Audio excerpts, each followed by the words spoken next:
the Great Yolktales. I can guarantee that you have at least heard of this Roblox event. Even if you have absolutely no idea what it is about, you have seen it before. And everywhere I go, so many people say how this is one of the best Roblox events of all time. And for some reason, I've never played it. Despite this event being known to be amazing, I needed to see it myself. And since the hatch was a horrendous event, this is what I decided to do instead. So this is my journey to completing the so-called best Roblox event. The game starts off with me entering the Grand Library where I'm going to meet the Professor Charles Burger. But right as I was going to talk to him, I ended up getting the Eggman 2019 egg right off the bat. I don't really know how, but you take those. Either way, he wanted to talk to me about the mysterious egg he found, so he tasked me to get a scroll in this one area. Then the professor's pet Raven is possessed by the mysterious egg and began destroying the library, and now I was stuck inside of a cave.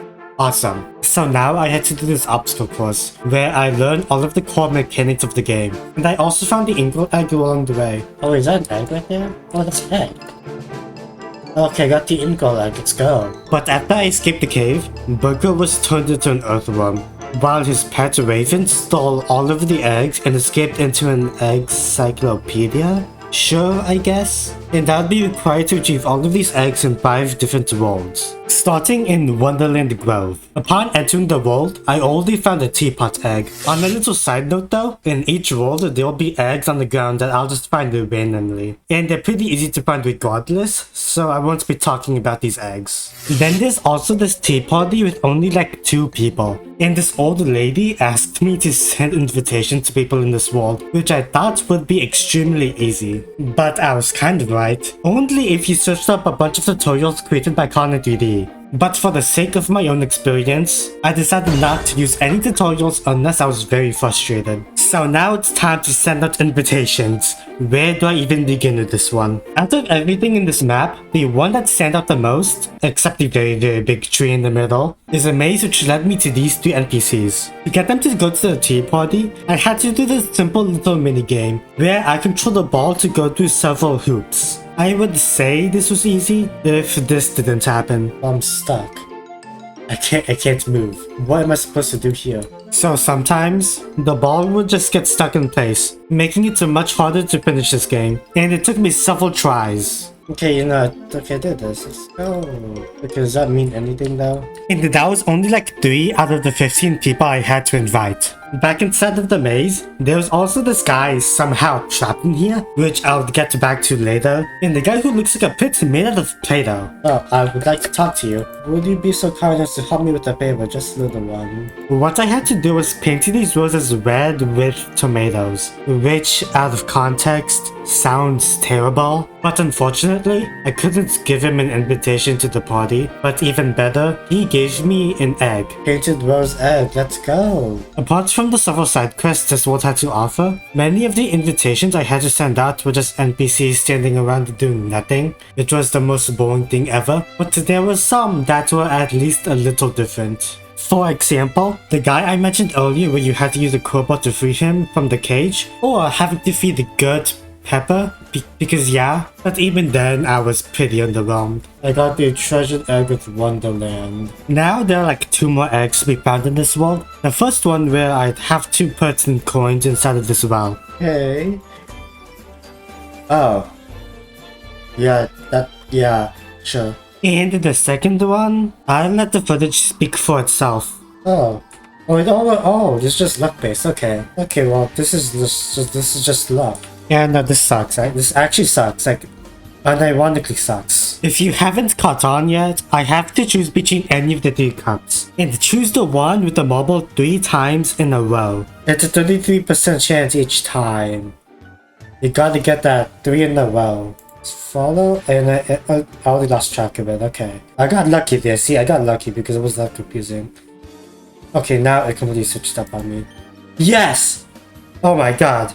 That was terrible. And that was the last obtainable egg in this world. And if you couldn't tell, my first impressions weren't that great. I'm also going to give each world a rating out of 10. And this one was like a 4, maybe a 5. Most of the quests felt like I had to find items around the world which I guess could be fun if I didn't have to run around the entire map searching for something I do need. In the times where something was different, it was either buggy or completely luck-based. Something I've yet to mention is that beside the 5 main worlds, each world has their own sub-world, which also contains their own eggs, and the one connected to Wonderland Grove is Merlin Swamp. Since Wonderland Grove was very underwhelming, I was hoping this would at the very least be better, but I was completely wrong. This world was terrible. But first, I'll start off with the good. This cave parkour was pretty cool, even having its own little minigame at the end. And that's all I can say about the positives. The main goal of this world is to defeat the dragon by collecting armor pieces and the sword scattered around the map, which was boring. I get that one of the main aspects of this game is exploration, but when the landscape just feels so empty, it doesn't really feel good. In fact, the reason why I gave Wonderland Grove a 5 out of 10, despite everything I said, is because the world looks amazing. But I mentioned the dragon fight. Surely this one was good, right? This boss fight is one of the worst boss fights I have ever played in any video game in my entire life. And I do not take that lightly. My reasoning behind this is because the boss fight is extremely easy. All you do is dodge a singular attack, then you click on the dragon once, then repeat 2 more times and it's dead. There is no depth to this, there is no creativity, and it's straight up lazy game design. And in the end, I gave Merlin Swamp a 2 out of 10. It is just so bad. For an event known to be amazing, I'm not really liking it so far. But that would change with the next main world, Easterbury Canal. I know I said I wouldn't be talking about the eggs that would just be lying around or doing nothing, but this particular egg in this world was actually quite fun, as it would roll away from the player every time they got close and you would need to lead it to a barricade. It was a bit annoying, but I thought it was cool. Back here. What the heck is this? Wait. Oh. Okay, egg chop, that's actually kind of funny, I'm not gonna lie. Moving on, after talking to the mayor, I would be taken into a quest line where I would need to save the city or something?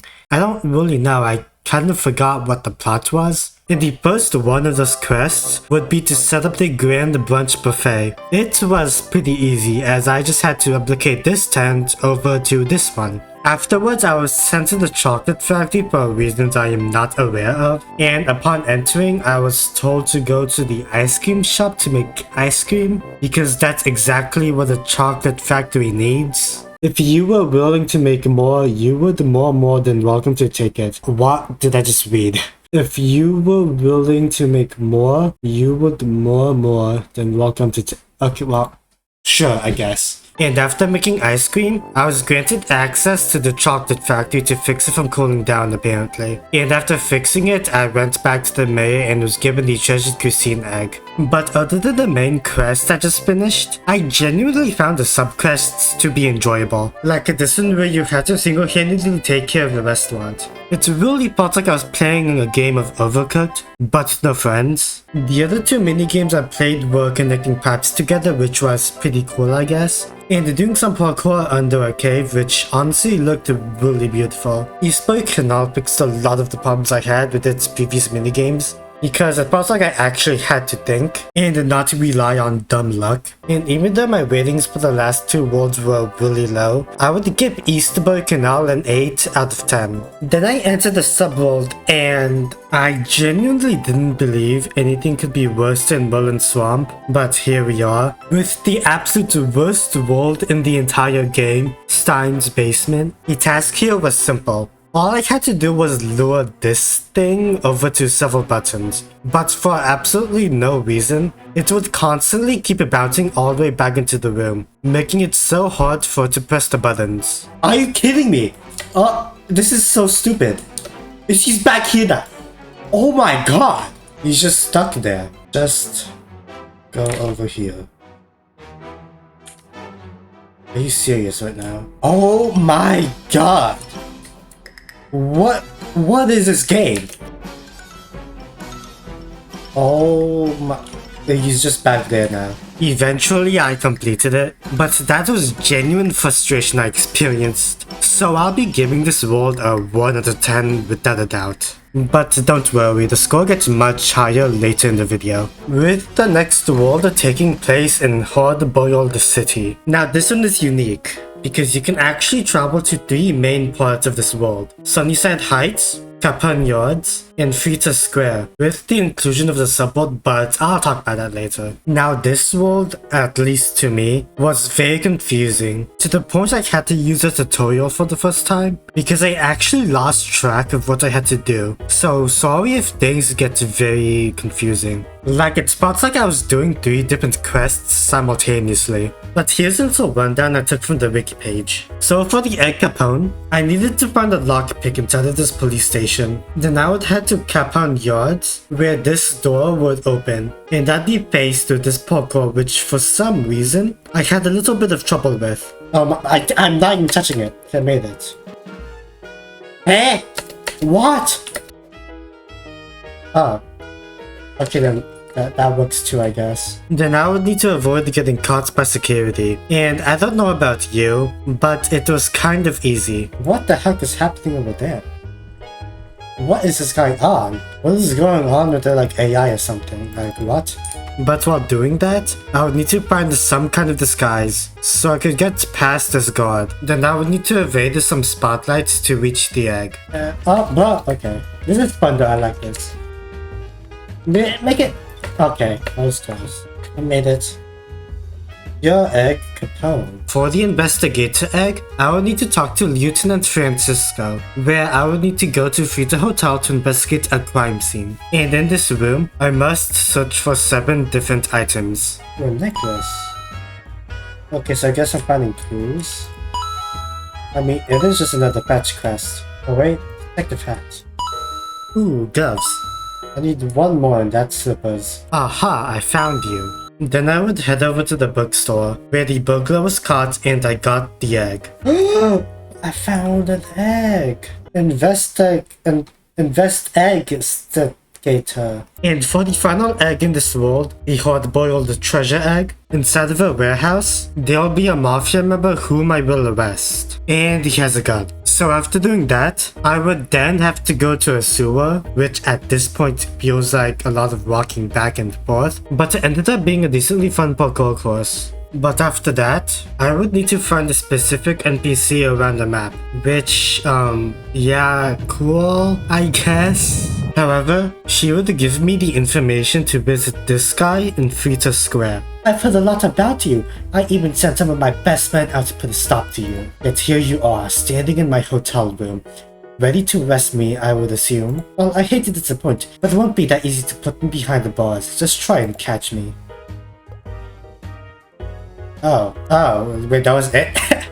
Apparently there wasn't actually like a cool chase scene or whatever, even when the guy was hyping it up, which I was a bit disappointed with. But overall, this world was fine, I guess. There were many cool things implemented into this world, which I actually enjoyed. So I'd give it like a 7 out of 10.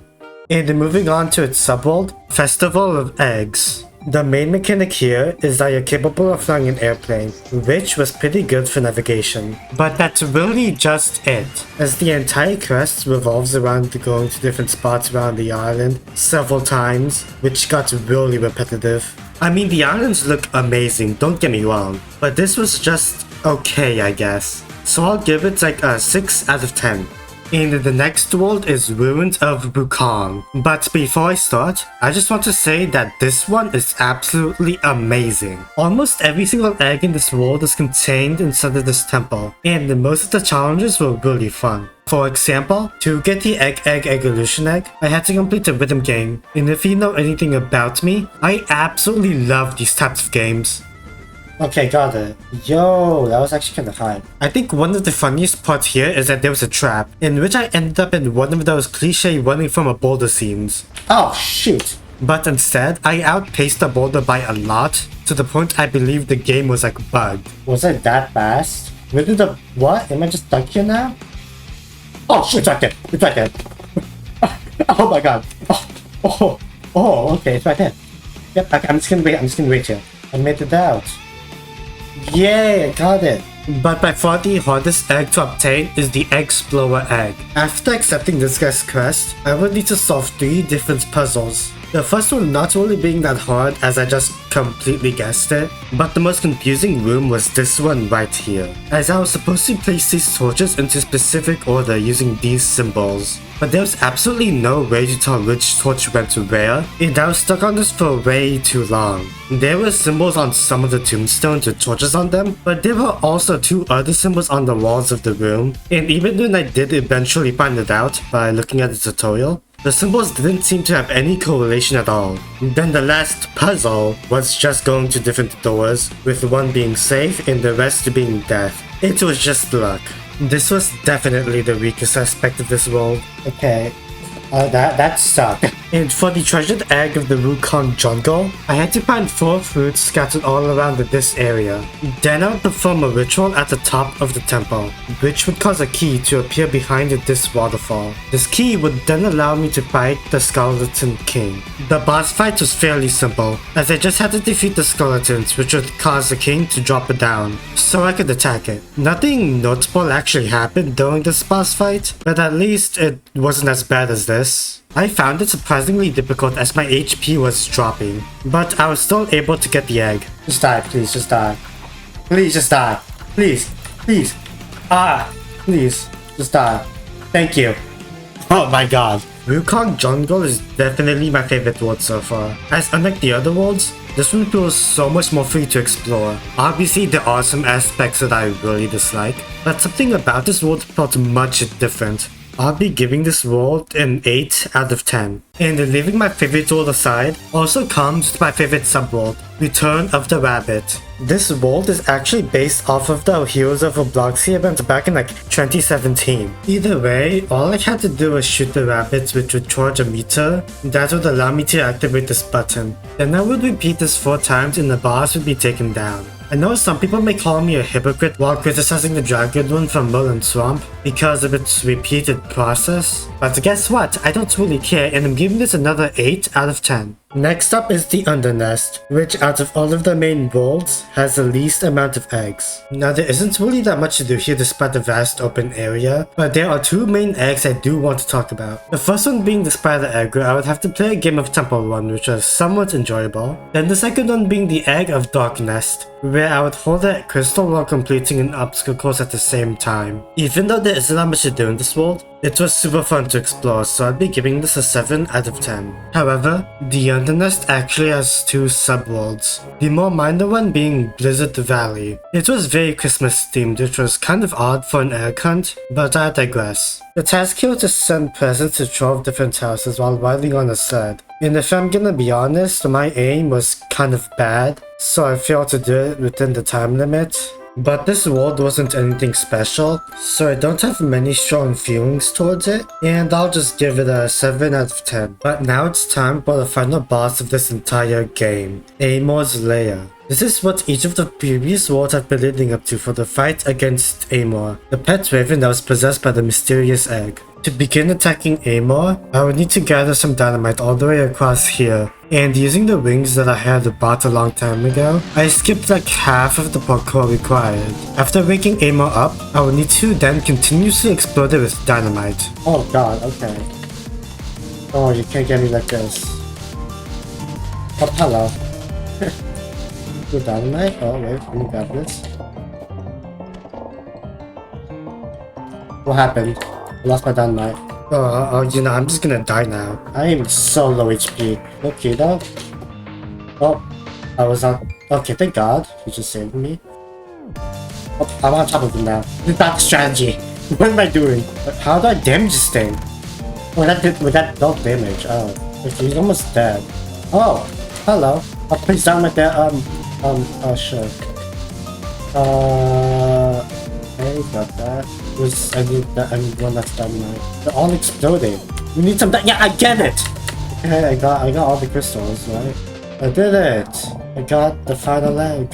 After obtaining the aim egg, I saved in the egg verse. All of the eggs I collected along my journey were returned into the Grand Library, and I finished the game. But there is still one more world to travel to, one hidden beyond beating the game, and the one that was said to be the most difficult. But to access this area, I needed to find puzzle pieces in all of the previous worlds. And I'm gonna be honest, I didn't want to look for them, so I went into a tutorial because I was too lazy to put in the hard work. Just note that I found them all pretty easily. But afterwards, I'll need to head into Horde Bo City and enter this building where a portal would appear. This would then lead me to the fractured space. This is known to be the longest and most difficult challenge in the entire game, being an entire obstacle course without a single checkpoint. And it was actually really easy. Using my wings, I could skip entire portions of this obby, breezing through it with only ever falling a single time.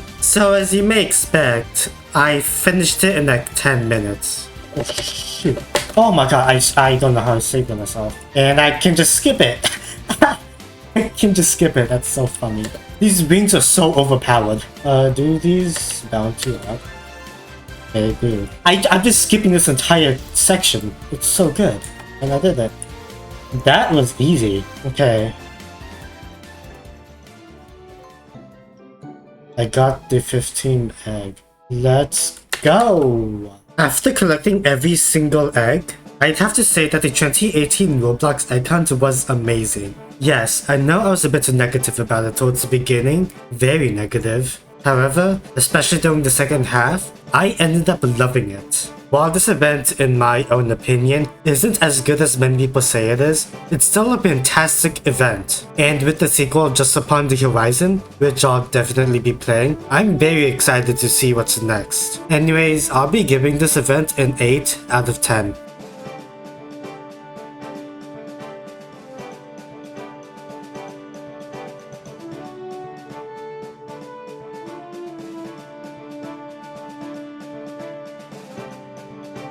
Also, please subscribe. It'll make me very happy if you do. Okay, video over. Bye!